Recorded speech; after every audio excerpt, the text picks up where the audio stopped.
Looking to find out what's happening on the NDSU campus? Watch Bison Information Network News every Friday, Saturday, and Sunday on Cable 1 Channel 70. This student-run weekly newscast covers relevant news and current events, entertainment, Bison sports, and more. Watch BIN News Fridays at 9 p.m., Saturdays at 9 a.m. and 9 p.m., and Sundays at 9 a.m. on Cable 1 Channel 70. Bison Information Network News is brought to you in partnership with Cable 1.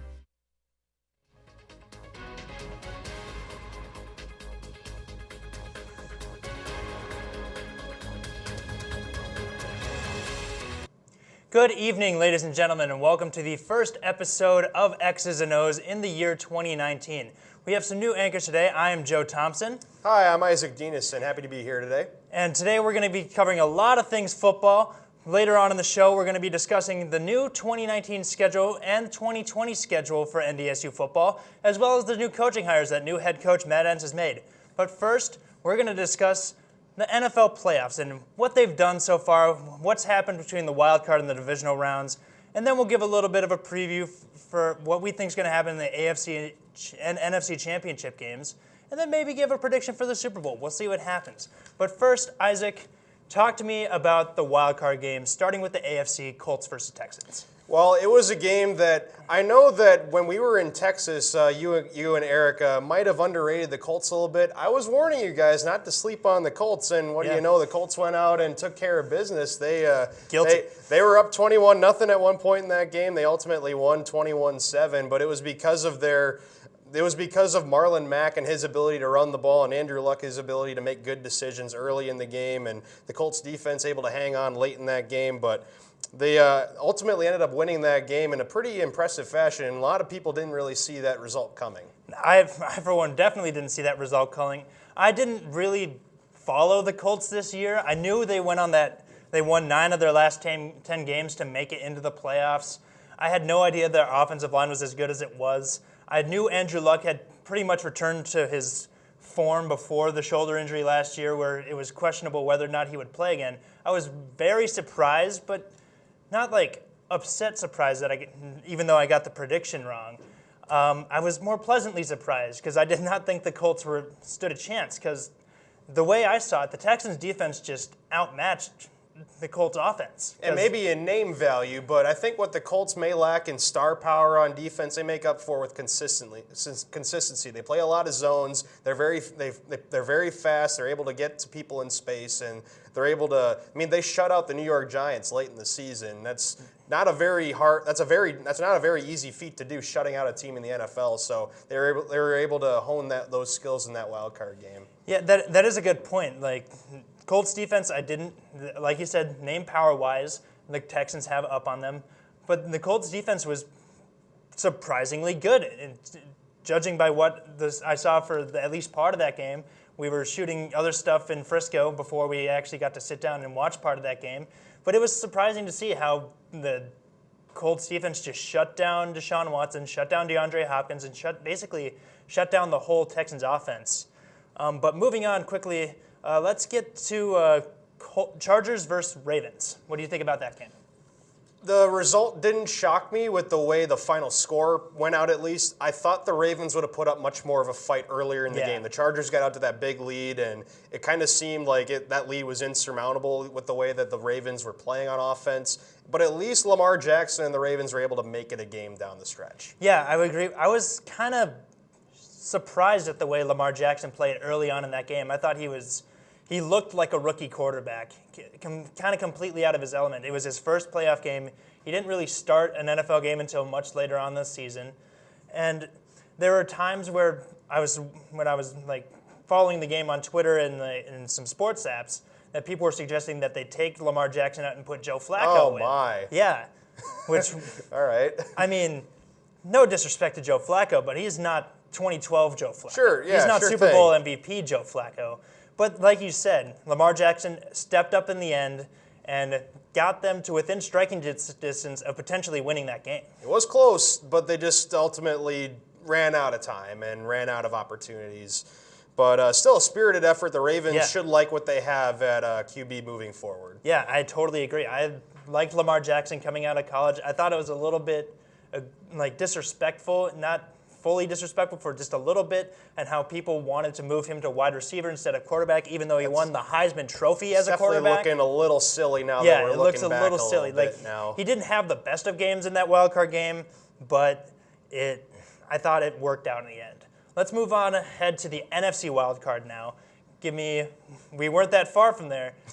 Dallas versus Seattle. What'd you think of that one? I gotta say, I was impressed with the way the Cowboys were able to do what Seattle wanted to do way better. Seattle, pretty much changed their entire offensive philosophy from the start of the year to the end of the year. They were more reliant on the pass, and because they weren't so confident in their running game. Then they switched up to more of a running game focus, and that's what got them to the playoffs. But ultimately, the running game is what ended up losing them the game. They could not run the ball on that Dallas front, and the Cowboys were able to run the ball with Ezekiel Elliott against Seattle's defense. That ultimately was the difference in the game. They won narrowly over Seattle on some, gotta say, looking back on that game as we were watching it, pretty interesting play calling from Seattle in that game. Yeah, absolutely. When we were watching that game, the question I keep asking is, what are you doing, Seattle? What kind of play calling is this? This is not what I've seen from Seattle throughout the season. They were able to attack with their passing game with Russell Wilson. They were able to attack you with the run game and Chris Carson. They had some injuries with their wide receivers, but Russell Wilson still made it work. He got them to the playoffs, which was pretty insurmountable. When I saw in that wild card game, it really reminded me of the 2016 Vikings. A lot of check down passes and a running game that just couldn't work. You got that right. I can second that notion there. Yeah, but then looking at the Dallas side, they just completely play calling wise, they just completely outplayed Seattle. Seattle's defense couldn't stop Ezekiel Elliott. They couldn't really stop Amari Cooper. Their defense pretty much shut Seattle's offense down. They couldn't really do anything.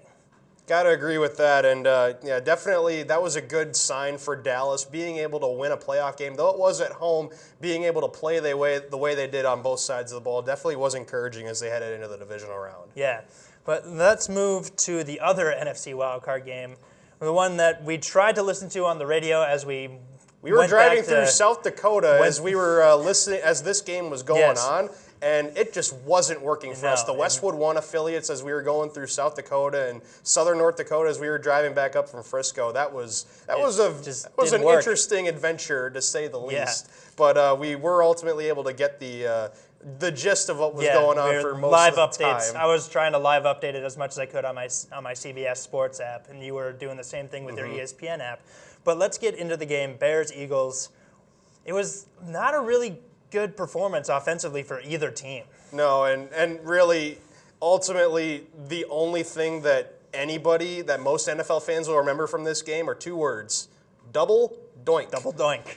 That was the defining play of the game, no question about it. The last-second field goal attempt by Cody Parkey, and just poetic justice, of course. It hits the left upright and then just comes right back onto that crossbar, and it's no good, and the Eagles win.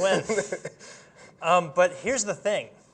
It reminded me a lot, going back to some more Vikings folklore here, but it reminded me a lot of the 2015 wildcard game versus the Seahawks and Vikings, where it was very low scoring. Fair. There weren't a lot of touchdowns, although there were more touchdowns in the Bears-Eagles game than it was Seahawks and Vikings.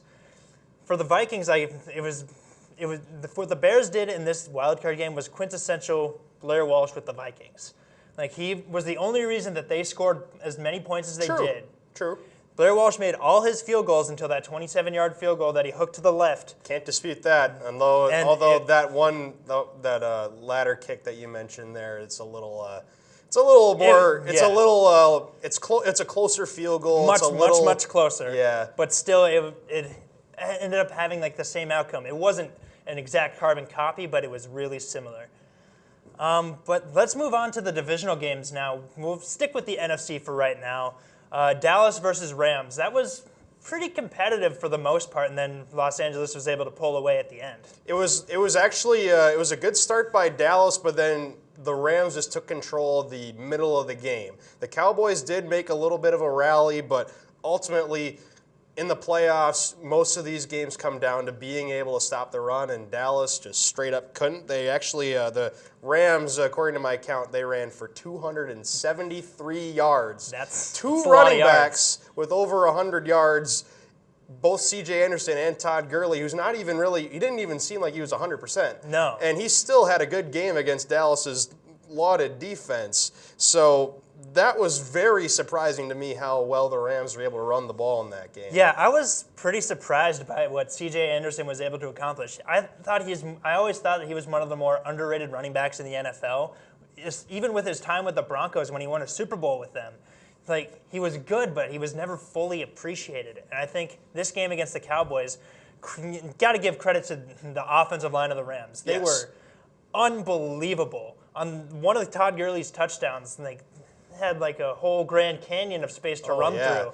And boom, easy Andrew touchdown. Whitworth, John Sullivan, Roger Saffold, those veteran guys on the offensive line that have been in playoff games before and have paved the way for Todd Gurley most of the season. They really stepped up in a big-time game and what was mostly a 50-50 split between Rams and Cowboys fans at the Coliseum. That's kind of the thing when you go to the LA Coliseum, though, in the NFL. It's really hard for the Rams to fill that stadium. It's not their official stadium. They're just playing there until their $5 billion stadium so their is Inglewood finished. Stadium opens up in a couple years. Yeah, but that was like the thing their whole season. Like, they had a lot of fans there, yes, but there was also a lot of opposing fans. When the Rams would score a touchdown, it'd be loud, but when the other team scored, it was just as loud.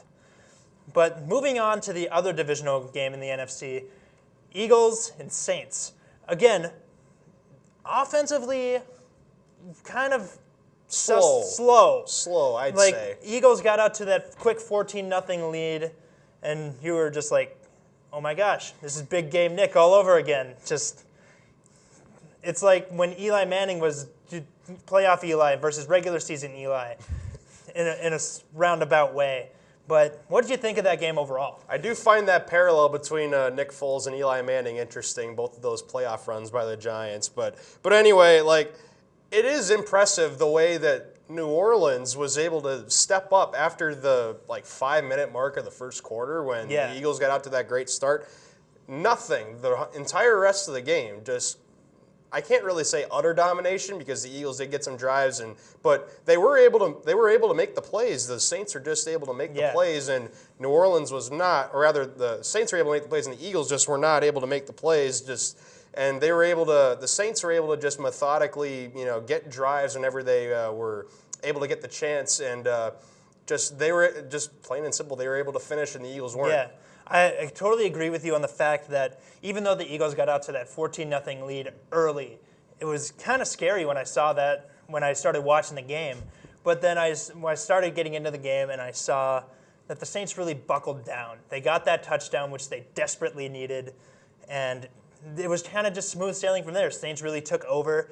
And the Eagles made it a bit of the game at the end, and then poor Alshon Jeffrey dropping that pass. There's more to that. Yes, not only was the play that happened bad, they could have taken that play to the 2-minute warning and just had more time to think about the play, but they just snapped it slightly before the 2-minute warning, and then the play happens, and now you got to stop the Saints, and you can't, and the game's over, and you lose. That's definitely painful for the defending Super Bowl champions. Yeah, I have to agree with you. That was just baffling to me, honestly. I was like, okay, they're setting up like they're going to fake a snap and just let it go to the 2-minute warning, but then they snap. I'm like, oh, they're actually going to run a play, and it's actually working.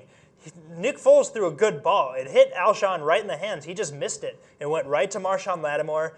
And I'm pretty much, although I kind of disagree that pretty much ended the game because all the Saints had to do was run out the clock and just get a couple first downs, and that would have been it. Had to get one first down, I'm pretty sure. Yeah.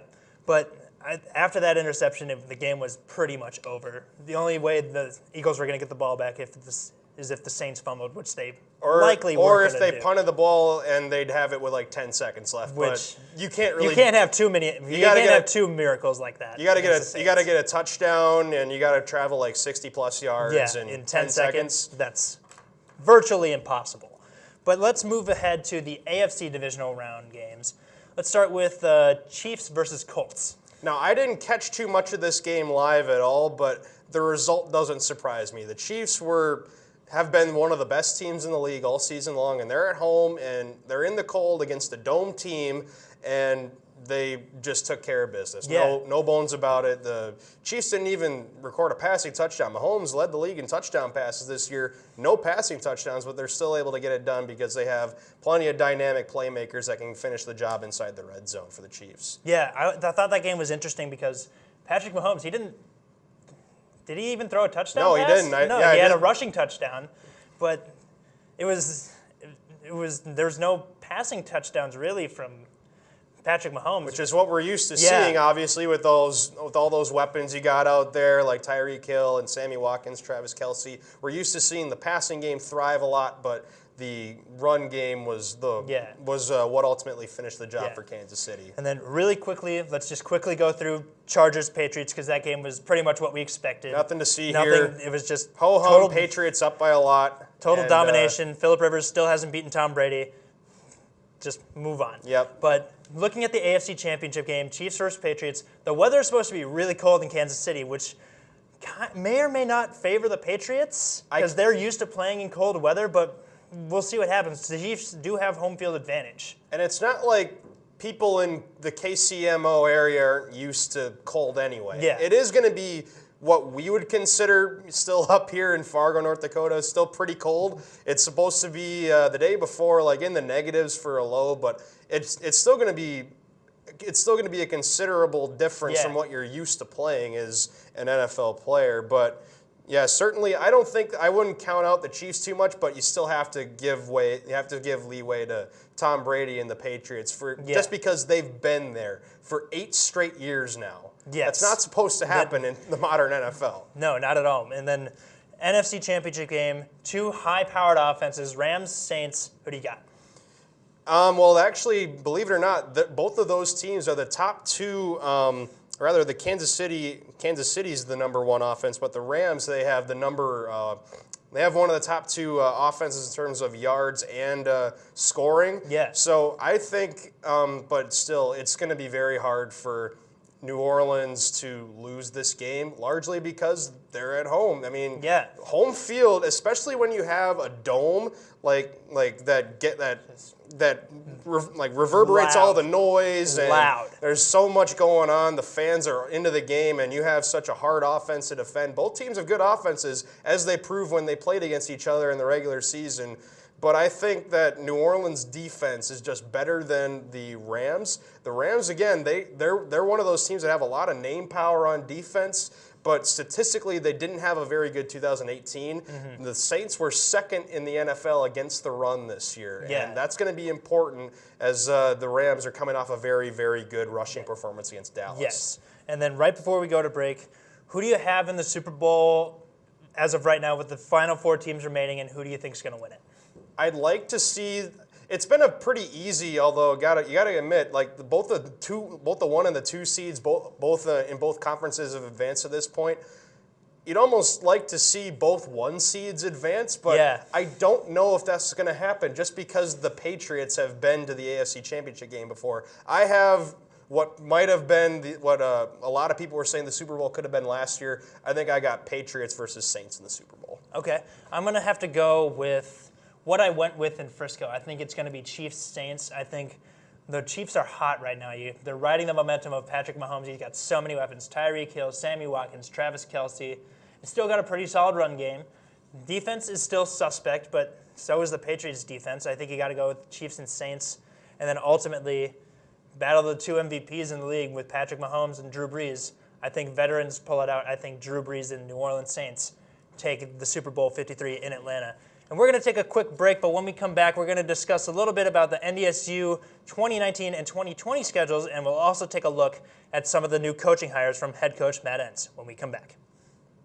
Conveniently located across the street from NDSU's campus, Herd and Horns is the place to go, whether you're looking for a fantastic meal or just a quick bite to eat. Hi, welcome to Herd and Horns. Are you from the Drink Right Away? With friendly staff and excellent service, it's a restaurant for all ages.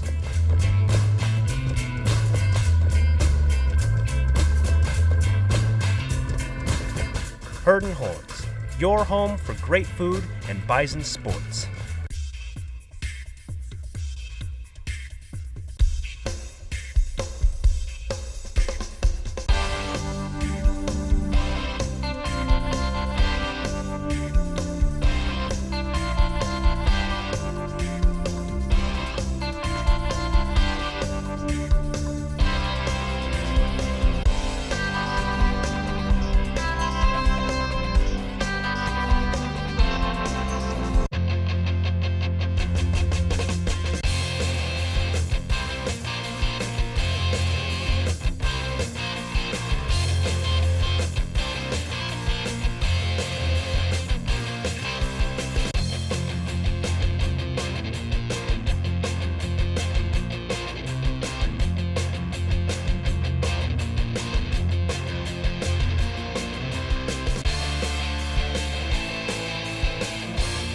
Welcome to Bison Block.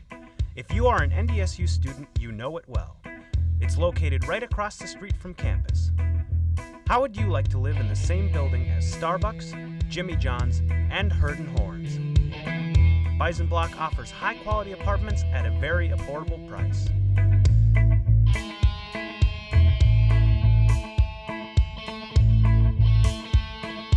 For more information, go to our website at bisonblockfargo.com to apply today. Welcome back to X's and O's. We're going to shift gears from the NFL to FCS Division I college football, and more specifically, NDSU football. NDSU just won their 7th national championship in the last 8 years. It's basically unheard of. But we're going to focus this 2018 season. It was great. It was amazing. Undefeated season, another national championship. But we're going to look ahead into the 2019 season. Chris Kleiman, he's moved on to K-State. He's took a couple coaches with him. Best of luck Wish there. him the best. 24 seniors, Easton Sick, Bruce Anderson, Lance Dunn, so many other names to mention. They have moved on. We're going to focus on the 2019 schedule and the 2020 schedule a little bit later on and take a look at the new coaching hires from head coach Matt Entz. But first, we're going to quick run through the 2019 schedule.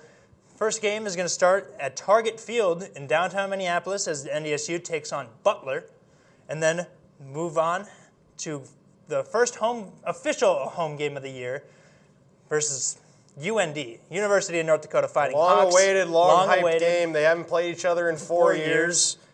And then moving on to the game next week, we played Delaware in homecoming this past season. We're going to go to Delaware this next season, play them in Delaware. Following that, UC Davis, another home game for us. That's a playoff team from a year ago, Joe. Playoff team.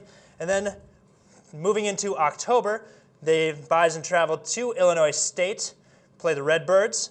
Another pretty highly contested matchup. They always seem to play us pretty well. And the Twitter name of the recruiting cycle from a couple years ago, Kobe Buffalo Meat, should be playing, hopefully. He should be. I really would like to see him on the field, but I digress. Moving into the next game, Northern Iowa. They gave us a pretty good run for us last year until we ran away with it in the fourth quarter, so it should be another pretty good matchup. That's the homecoming game, by the way. It's going to be much later than NDSU's homecoming used to be. Much later. And then moving into the week after that, take on the Missouri State Bears.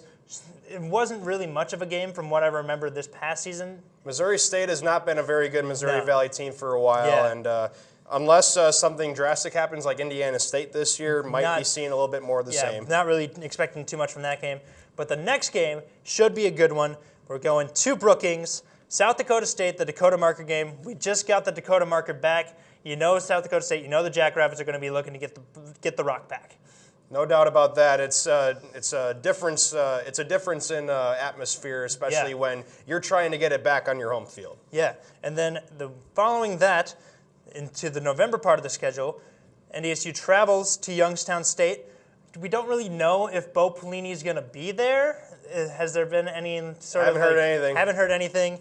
We'll just assume he's there for now. And then following the week after that is the Harvest Bowl game against Western Illinois. Should be another good one. Western Illinois played us pretty well in the game we played them against last season. Should be another pretty good one. And we got South Dakota the week after that, and then finishing it off against Southern Illinois. Isaac, all in all, what do you think of the schedule? It's a very fair schedule. There are again 7 home games. If even if you count the Butler game, or actually there's 5. There are 5 road games. There are 12 overall. So there are 6 true home games, and the other is an adopted home game at Target Field. But I do think that the non-conference slate of the season is going to be important to see how the new staff and the new quarterback. Meanwhile, we're all talking about the new hire from NDSU, getting Matt Entz and moving on from Chris Kleiman. Not only that, Easton Stick's leaving, and now we got to figure out who the successor is going to be. So it's going to be interesting to see how. Right, and definitely now with the new transfer coming in from Iowa State, Zeb Nolan, who most notably played against Oklahoma and played pretty admirably. But nonetheless, it'll be interesting to see how the team performs in that Butler game to see. Because Butler is a non-scholarship school. They're not a very high-profile program at all in football. So fans may perceive it as a tune-up game, but for NDSU, it's always a nice opportunity to see where you're at the start of the season, especially from the quarterback standpoint. That's going to be one of the biggest question marks at the end of the year. I definitely agree with that. Let's move ahead to take a look at some of the new coaches that Matt Entz has hired. Offensive side of the ball, new offensive coordinator Tyler Roll, and then new offensive line coach AJ Blazik, new wide receivers coach Noah Pauley, and a new associate head coach and passing game coordinator Randy Hedberg, and a new running back coach Dan Larson. And then we got since Matt Entz used to be the defensive coordinator last year, has moved to head coach, he's got a new guy taking over as defensive coordinator, David Braun. What do you think of those coaching hires as of right now? Now, I don't know too much about the people necessarily, but I still think that Bison culture is something that the coaches over the years have wanted to buy into, and the players have wanted to buy into as well. So hopefully that stems down from Matt Entz. He's been part of the program for a few years now, and hopefully with these hires continuing to instill Bison pride within the coaching staff. Grant Olson, who you didn't mention, a former NDSU linebacker who had a 27 tackle game in a playoff game about 5 years ago now. He knows what this culture is all about. Now, even if he's only a part of a small specific position group, he's still been there before. He's still been a part of this program before and knows what it takes. So I still have confidence that the coaching staff can will the players in the right direction. It's just a matter of whether the team will perform on the field, as they do have a pretty similar schedule. It's just a matter of being able to get the job done with the new personnel. I'm going to have to agree with you on that, although I will say when Chris Kleiman was first announced that he was leaving NDSU for Kansas State, every single player, current and former, wished him the best. But they also were quick to point out, it's not always about the coaches. The players themselves seem to have established their own culture. Like, they can police themselves without having to have a coach get in the way. So it's going to be kind of important to look at that when moving forward. I think Trey Dempsey was quoted as saying, I'm grateful for Chris Kleiman. He was a great head coach. But it doesn't, I'm paraphrasing here, he said, you can put anybody at head coach. And NDSU players know the culture. They're going to respond. They can police themselves, and they should be just fine. So I don't think there's anything too drastic to worry about. And it's not like you needed to change the culture anyway. Like a lot of programs that hire head coaches usually require a change of culture when another coach leaves or whatever the case may be. But I still, I really think that the culture is going to be firmly in place because of the way that. Because the kids the previous staff recruited, they know what it takes to win and what it takes to be a champion. So I don't think there should be too very many issues. I don't think Bison fans need to worry about losing this run of championships anytime soon. They've been pretty, at least for right now. At least until we we'll see what signs. happens a couple years down the road. But I think for this upcoming season, we should still be the top contender for the national championship. Again, we won't really know until what the season actually brings us, but I'm still fairly confident that they can make it back to Frisco and win an 8th national championship in 9 years. But really quickly, let's quickly go through the 2020 schedule. Because they just released today. They finally finished out the rest of the 2020 schedule, so we might as well just go over it a little bit. Just a little bit. Starting on September 5th of 2019. 20. No, it starts in the year 2019 and then goes to 20. Nope. Never This mind. year's 2019, next year's 2020, Joe. You're right. September 5th at Oregon. That's the long-awaited FBS opponent that we've been waiting for since the Iowa game. We both likely won't be around to experience the vibe in Fargo for that game. But I'm going to try my best to at least try and see if I can get a ticket to the game. I would love to be there. I think it'd be pretty cool to just travel to Oregon, see what goes on around there, see what the culture's like at the University of Oregon a couple years down the road. Autzen Stadium's a great place it's a great football environment, as they've shown over the years. Yeah, and then following that, on September 12th, they go their first home game of the season against Drake, following that up with North Carolina A&T, and that's actually a pretty interesting game.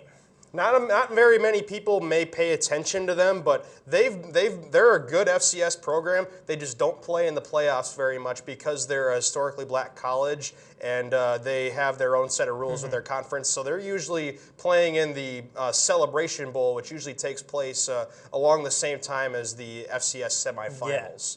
Yeah. Okay, and again, pretty even. Should be a pretty good game. They've won their conference 4 of the last 5 years, which is pretty impressive. And then moving into the next game, we'll go to Northern Iowa, back into their dome, and see what happens there. Like we said, they always give us a good run for our money, so we'll see what happens with that. Then we go back to the Fargo Dome, Illinois State, and then that's homecoming. It's back at the usual time slot. Back at the usual time. And then the week after that, we travel to Indiana State to play the Sycamores.